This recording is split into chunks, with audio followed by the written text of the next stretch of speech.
삼성이 바이든을 향해 파격적인 발표를 해 발칵 뒤집혔습니다.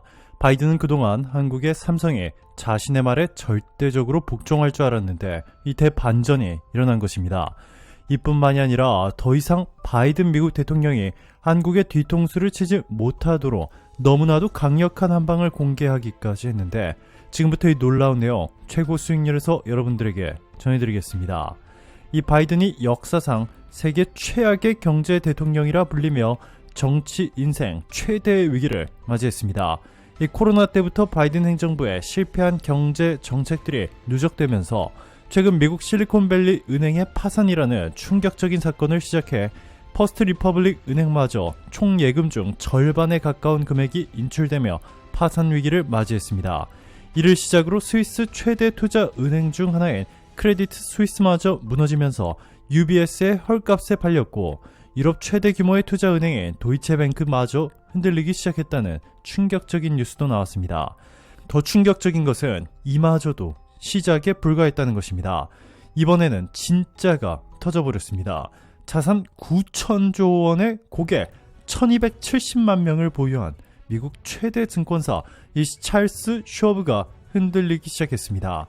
찰스 슈워브도 실리콘밸리 은행과 마찬가지로 2020년부터 2021년 저금리 시기에 미국 장기 국채를 집중적으로 사들였습니다. 그런데 미 중앙은행 연방준비제도가 지난해 3월부터 강도 높은 기준금리 인상을 단행하면서 이 보유 채권 가치가 하락해 큰 손실을 입었습니다. 지난해 말 기준 채권 포트폴리오의 미실현 손실만 290억 달러에 이릅니다. 결국 찰스 슈와브의 주식 가격은 폭락하기 시작했고 고객들은 찰스 슈와브에서 돈을 마구잡이로 인출하기 시작했습니다. 이 망해버린 뒤에는 돈을 찾고 싶어도 찾을 수 없으니 지금 다 빼버리자는 것이죠.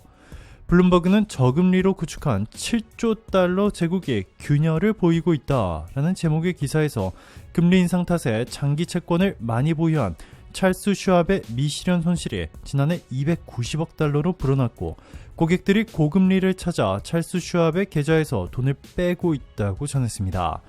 월스트리트저널 수석 경제 논설위원인 그레드 입은 금융계가 슬로우 모션 은행 위기에 대비해야 한다라는 제목의 이날 칼럼에서 이 천천히 진행되며 서서히 시스템을 갉아먹는 슬로우 모션 위기라는 또 다른 유형이 현실화할 가능성이 있다고 진단했습니다. 또한 과거와 달리 모바일 뱅킹의 발달과 소셜미디어의 확산으로 불안 심리가 전파되면 손도 못 쓸 정도로 빠르게 뱅크런, 즉 예금 대량 인출이 벌어질 수 있다는 사실은 이번 실리콘밸리 은행의 초고속 붕괴로 입증됐습니다. 이렇게 미국 때문에 미국뿐만 아니라 전 세계가 역사상 최악의 경제 위기를 겪게 되자 바이든의 지지율은 대폭락했습니다.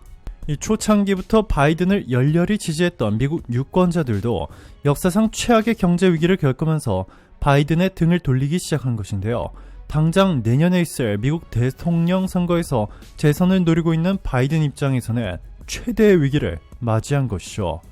바이든은 경제 대공황으로 잃어버린 미국 국민들의 지지율을 회복하기 위해 트럼프 전 대통령을 공격했습니다. 자신이 체포당할 것이라고 주장하며 지지자들에게 항의하라 라고 요구한 도널드 트럼프 전 미국 대통령이 이번에는 조 바이든 대통령을 체포 움직임의 배후로 지목하고 나섰습니다. 트럼프 전 대통령은 19일 자신이 운영하는 소셜미디어 트루스 소셜에 바이든 대통령의 법무부 공작원들을 비롯한 불의한 사람들로 지방검찰청을 채웠다라고 주장하는 글을 올렸습니다.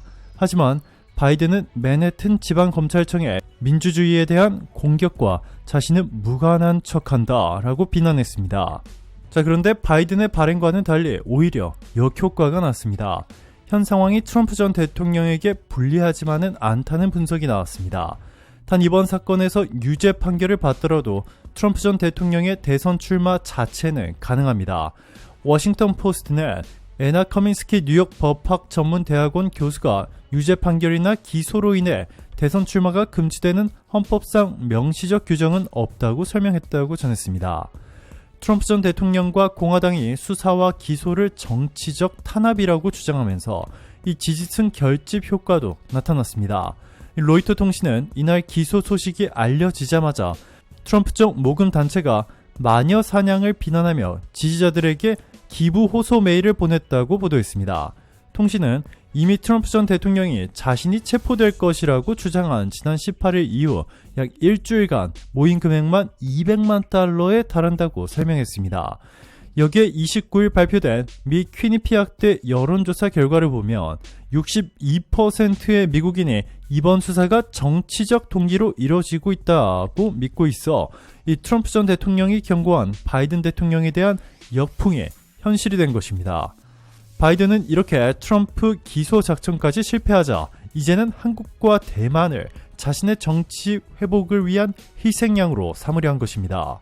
한국의 삼성전자와 SK하이닉스, 대만의 TSMC로부터 이 수백조 원의 투자 약속을 받아낸 뒤에 공사를 시작하자마자 나중에 수익이 나면 보조금을 토해내야 한다. 미국인 근로자를 위한 고급스러운 어린이집을 일터 옆에 지어라. 기밀 정보를 모두 내놓아라. 그렇지 않으면 보조금을 안 주겠다. 등 도를 넘는 무리한 요구를 하며 사실상 보조금을 지급하지 않겠다고 선언했습니다. 이 보조금은 곧 미국 국민들의 세금이라는 인식이 강하기 때문에 삼성의 보조금을 한 푼도 지급하지 않은 채 미국 내 일자리 수십만 개와 수백조 원의 투자를 받아냈다고 홍보하기 위해서입니다. 결국 최근 중국을 방문한 이재용 삼성전자 회장은 중국 내 일정 대부분을 극비로 한 채 미국에 다소 충격적인 발표를 했습니다. 삼성은 미국에 보조금 자체를 신청하지 않을 가능성을 언급했는데요. 삼성이 이렇게 먼저 칼을 빼더니 대만의 TSMC도 파격적인 발표를 했습니다. 그동안 미국의 눈치를 보느라 아무런 대꾸도 못했던 TSMC가 이 삼성의 파격 발표 이후 칼을 빼들었습니다. 리더인 TSMC 회장은 현지 시간 30일 미 반도체법과 관련해 받아들일 수 없는 일부 조건들이 있다 하고 대놓고 바이든을 향해 경고를 했다고 로이터 통신 등이 보도했습니다. 구체적인 조건을 언급하지 않았지만 보조금 지급에 붙은 무리한 조건들 때문에 미국의 보조금 자체를 신청하지 않거나 극단적인 상황으로 흘러갈 시에 투자를 완전히 철회해버릴 수도 있다는 것입니다. 이 TSMC가 이렇게 과감한 발언을 한 것은 바로 삼성과 TSMC가 이렇게 동시에 미국과 맞서게 되면 미국은 무릎을 꿇을 수밖에 없기 때문입니다. 글로벌 파운드리, 즉 반도체를 직접 만들어주는 회사들의 점유율을 보면 TSMC가 58.5%로 압도적인 1위, 삼성전자가 15.8%로 2위입니다.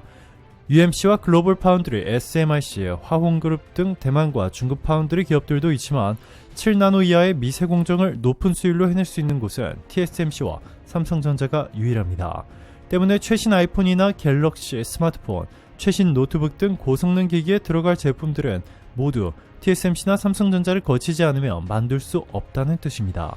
즉 삼성전자나 TSMC의 도움 없이는 애플의 제품도, 메타의 VR 기기도, 아마존의 최신 데이터 센터도 모두 돌아갈 수 없다는 것을 의미합니다. 이 때문에 바이든은 현재 어찌할 줄을 몰라하며 크게 당황하고 있는데요. 이뿐만이 아닙니다. 최태원 SK그룹 회장도 중국 측 고위급 인사들과 만난 것으로 전해지면서 바이든은 대충격을 받았습니다.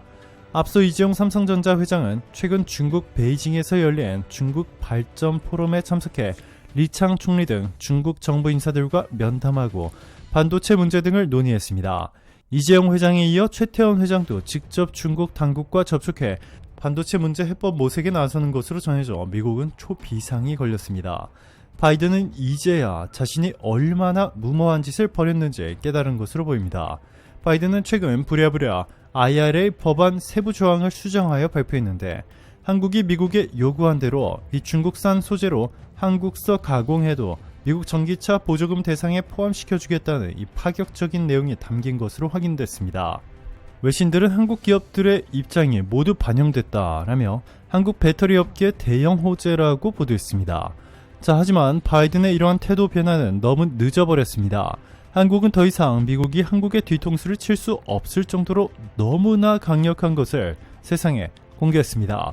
이미 반도체 제조는 세계 최강인 한국, 유일하게 미국에 밀렸던 분야가 바로 반도체 설계인데요.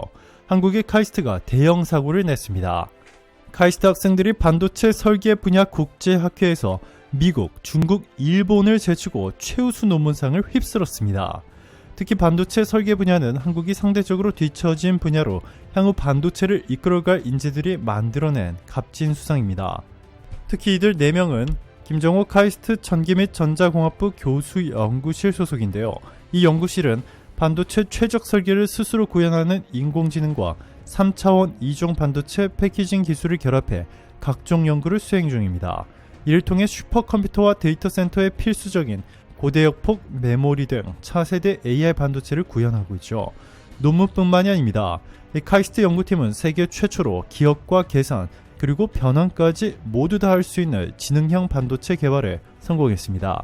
과학기술정보통신부는 14일 한국과학기술원 유해준 교수 연구팀이 국내 최초로 D램 메모리 셀 내부에 직접 연산기를 집적하여 인공지능 연산을 수행하는 PIM 프로세싱 메모리 반도체 이 다이나플라지아를 개발했다고 밝혔습니다.